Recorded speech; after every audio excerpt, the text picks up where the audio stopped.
What is up, guys? So I'm here, and as promised in the last video, here is my Frognarch deck profile. As mentioned before, this has gone through so much playtesting, but this is actually what I have. This is what I own in real life. So I know there's better things I probably could put in and stuff like that, but this, again, has gone through so much testing. It's all about text. It's got a full side. Again, if the meta changes properly with the new ban list, I'll probably be taking this to regionals. Yeah, this is one I've got a lot of pride in, and I love it.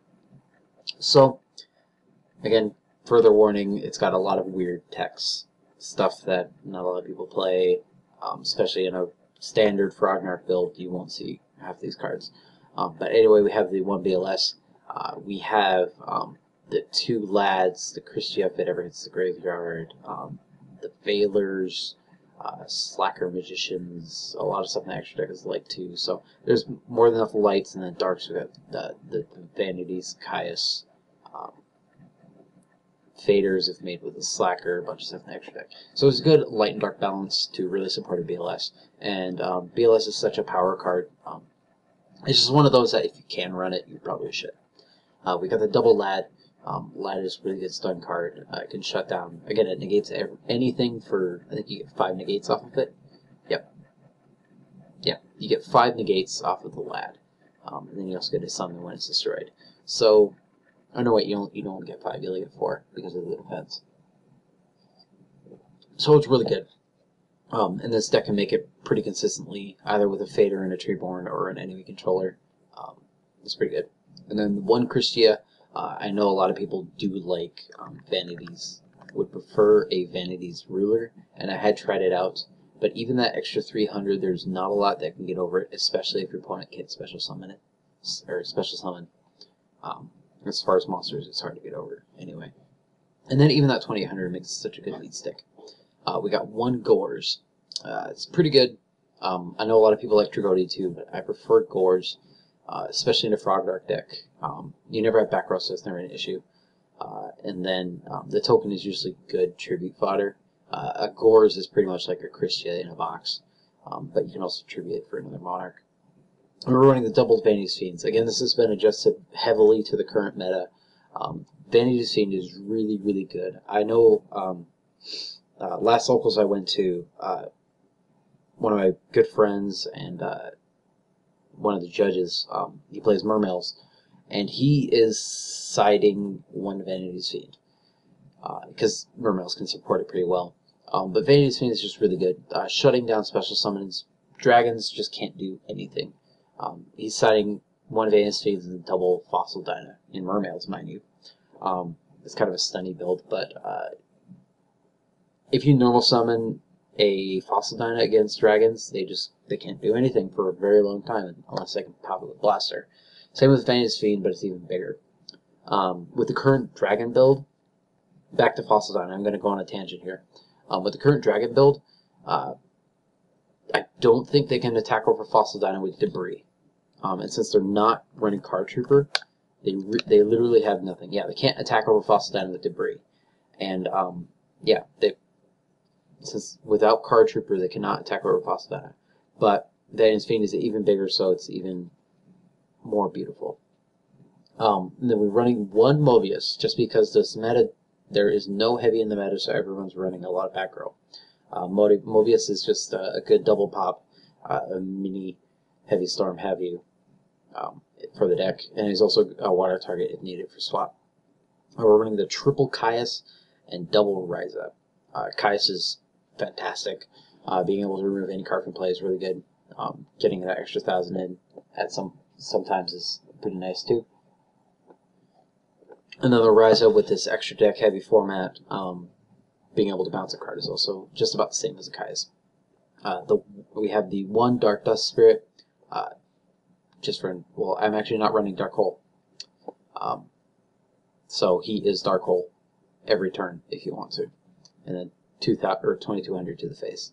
We have the 1 Birdman. This is a really weird tech. This is one of the most recent additions to the deck, along with 1-for-1. I added them at the same time. Birdman opens up some synchro plays.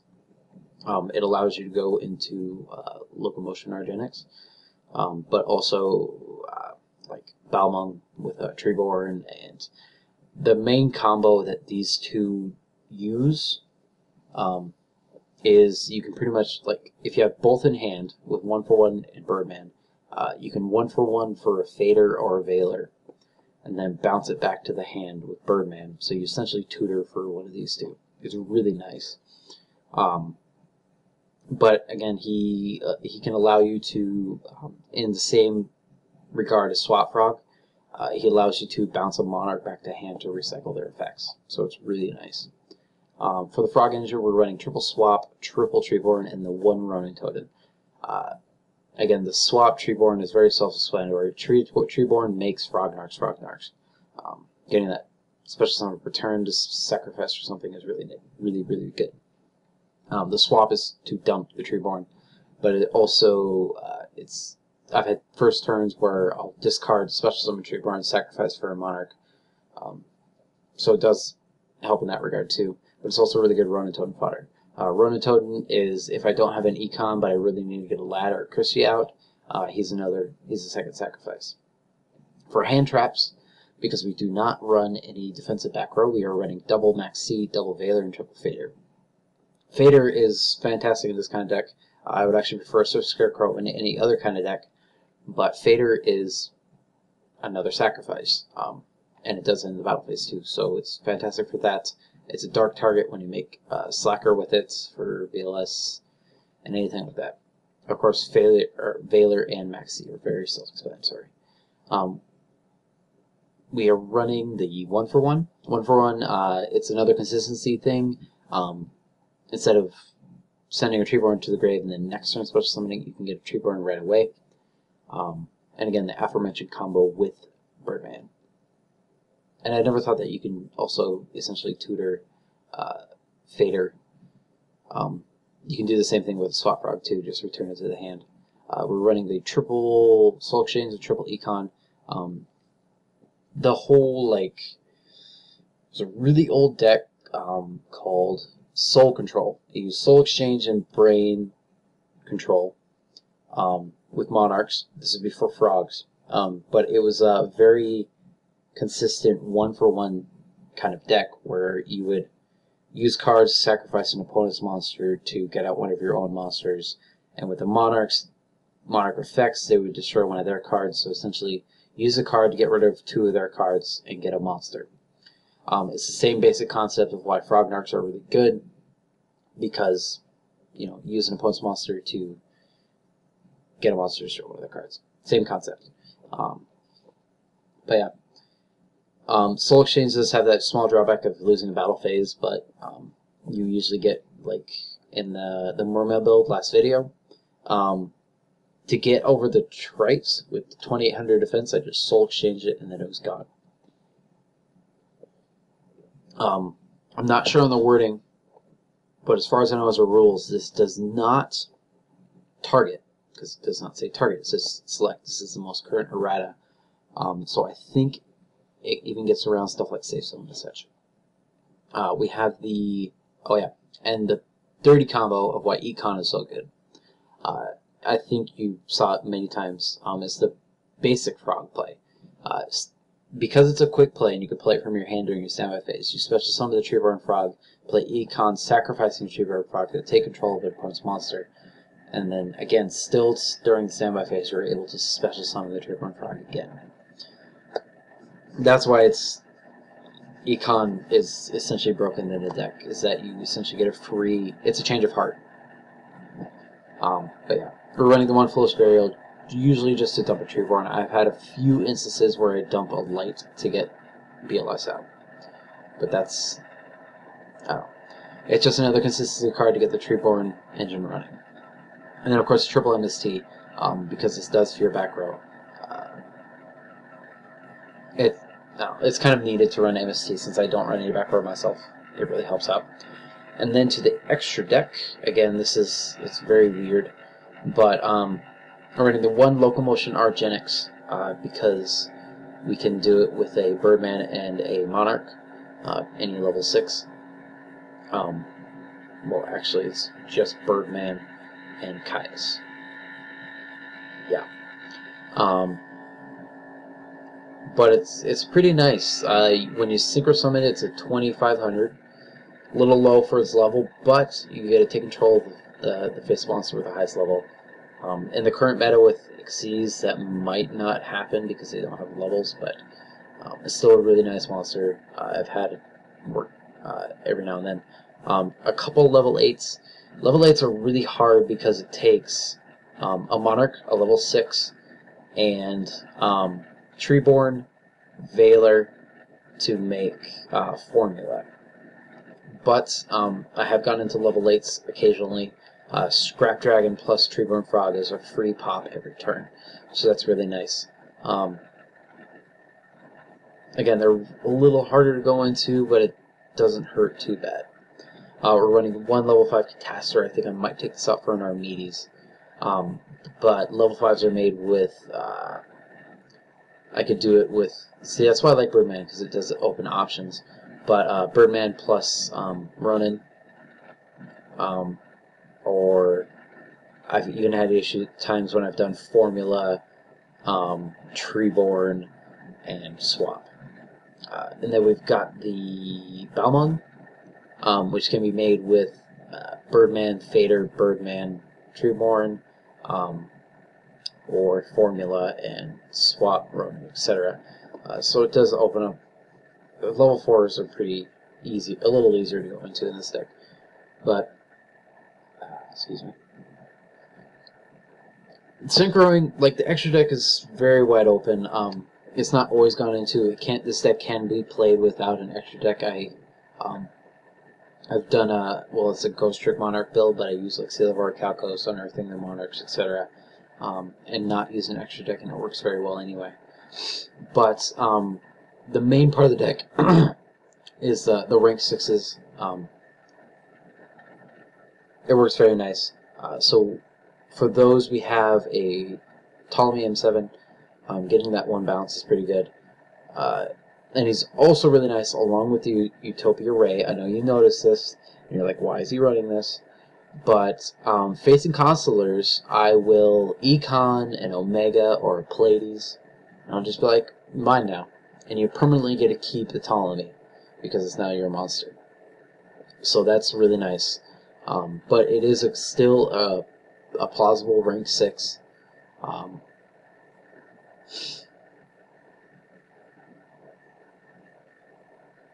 I never read the drawback on that, but you can detach to target a card of the field, graveyard, and return to pretty much get a free bounce. Or I could grab something from my graveyard too. We have the 1 Bouncer. Bouncer is really good. Just getting that effect negate is pretty nice, and it's also 2700 Vader. Gauntlet Launcher. Again, good rank 6. You can. It's not once per turn, so you can destroy 2 monsters just for free, essentially. We got the 1 Exabeetle. It's really nice being able to grab a card out of your opponent's graveyard. Essentially, like shutting down plays that need a specific card in the graveyard. You could disrupt or delay Judgment Dragon by grabbing one of their Light Sworns. Anything in that situation, you can delay dragons by taking an element out of the way, and then they have to deal with that. But there's also, it's essentially a free pop, where you can, when it's summoned, you grab one of their cards, and then you use its effect to destroy their monster, whatever you grabbed, and a card in their field too. Utopia Ray, as mentioned before, very rare, but I have had the chance of grabbing a Utopia with Econ and dropping Ray on top of it. It's dirty play, and I love it. The extra deck has space for it, so why not? We're running double Gotchi. Pretty easy to go into with Swap Frog and Ronin. Just for that defensive. Same with Slacker. I actually only used to run 1, but I had so many situations where I wish I had another that running the 2 is pretty necessary. Side is really, really weird because I can't run too much back row. So most of my answers have to be with monsters, but it does give me more possibilities. Being able to run some of these cards that not a lot of people can run is really nice. So we got triple Chaos Hunter. It is its effect is really nice, but it also like being able to special summon itself, but it also is sacrificable. It's 2500, which is kind of weak, but this is the main drop against dragons.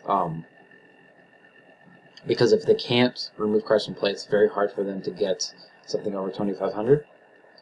And it's also pretty much I need an IIW or an Imperial Iron Wall as a counter side, because people are going to side macro and defidge just to have some real hate. Macro, defidge, DD Crow, etc. Excuse me, and debunk has some real hate against the Treeborns, because if you can remove from play all three of the Treeborns, it's really hard to get anything going in this deck. But Chaos Hunter is essentially a monster version of Imperial Iron Wall, so it's really needed. That's why I run 3. We're running the double Angel 07. Angel 07 is fantastic. This is a 1-card shutdown to dragons, because they cannot be activated either in hand, on field, in graveyard, removed from play, and I think in deck. I don't know if there's any cards or any monster effects that activate in deck, but this shuts it off. Any effect, any monster effect is absolutely shut down. This is a 1-card, just screw you, I'll keep it PG, to dragons mainly, but there's a lot of other decks that this just hates on. It's another one of those cards like Vanity's Fiend that you summon it and sit on it because I know I can't get a Treeborn Frog out with it or anything. Same with End of Anubis. This is a Necro Valley on legs. That's all it is for. There's a lot of decks that this hates on, same as Necro Valley. And then we have double Jinzo just for that small rogue matchup. But Jinzo does help just for a little bit of back row hate. Double Whitehorn Dragon. This really has one deck to side against, but I really had nothing to side against it. I was going to do Spell Canceller. There, Spell Canceller. But it's a little weak. I think a blue boy with a crescent could easily attack over it, so it would hurt. Or no, wait, crescent wouldn't work. I don't know how they get over it. Maybe they would crash with the dragon. But yeah, there's the Spell Canceller. That was an option, but it's just too small for me. So I was thinking about Whitehorn Dragon. You drop it against spellbooks, and you're going to remove 5 of the books from play, so they have no fate fuel. And then it's so again 1500. It would be a 3700 beat stick. It has really, and it's a dark also, so that's BLS fuel. I haven't tested this one out, but I think it's a really smart side. Again, it's only for 1 deck, but it's only 2 cards, so I think it's worth it. Especially this spellbooks will probably be big if they hit dragons. So that's it for that. Double DD Crow just for like mermails. It'll, I think, cause Atlantis mistiming, anything like that that has a small graveyard reliance, Boojins, etc. And then one of my favorite cards, nobody's heard of, Synchro Control. If you're facing a Synchro heavy deck, or even just like current Dragoonity rulers or anything like that, that'll drop like a Stardust and sit behind it. Just activate this, take control of the Synchro monster, and the important wording is you take control of it until the end phase of your next turn. You can grab the monster on your opponent's turn and sit behind it during their battle phase, and then on your turn sacrifice it for something. It's really nice. It's kind of, I think, an underplayed